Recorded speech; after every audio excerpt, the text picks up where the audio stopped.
এখন আমরা ইরেজার টুলসের কাজ শিখব। ইরেজার টুলস, দেখেন ইরেজার টুলসের কাজ তিনটা টুলস আছে। Eraser tools, background eraser tools এবং ম্যাজিক ইরেজার টুলস। সবগুলোর কাজ কিন্তু একই, সবার কাজ ইরেজ করা। ইরেজার মানে তো বুঝি আমরা কি করা, রুল করা, বুঝি নাই,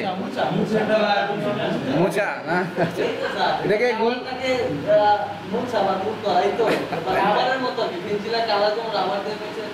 কিন্তু মোজা বুঝি, ভুল করাটা বুঝি নাই। ঠিক আছে, সমস্যা না। আচ্ছা দেখেন, এই ইরেজার টুলস, প্রথমে ইরেজার টুলসটা সিলেক্ট করলাম।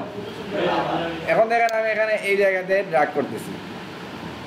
কোন কালারটা অ্যাপ্লাই হচ্ছে দেখেন তো, ব্যাকগ্রাউন্ড কালারটা।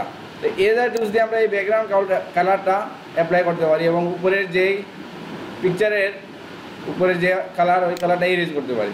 আমরা এই ব্যাকগ্রাউন্ড কালারটা চেঞ্জ করে অন্য কালার দিলেও দেখবেন ওই কালারই অ্যাপ্লাই হবে। এটা ইরেজারের প্রথম টুলসের কাজ। ঠিক আছে,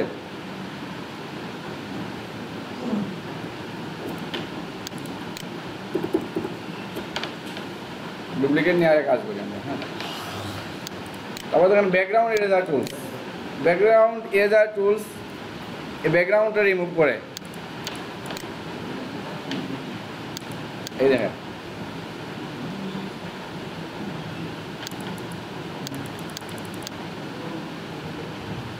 সব ইরেজ করে দেয়।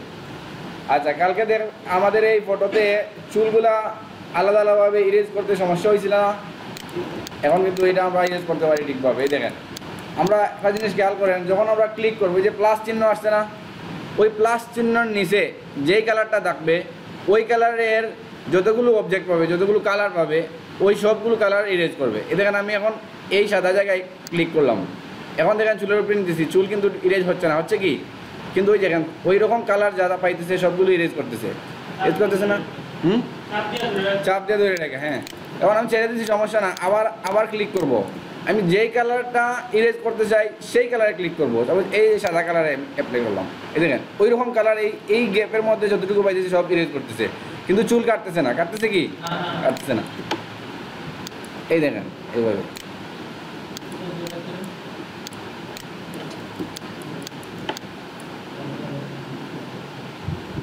কিন্তু দেখেন আমি যদি চুলের উপর ক্লিক করি, এই দেখেন চুল সব কেটে দিচ্ছে। কিন্তু হ্যাঁ, ট্র্যাক করতে পারেন আপনারা,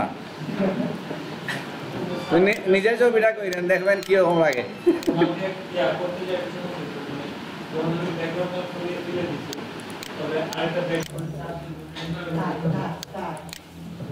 আপনারা ওই যে টুলস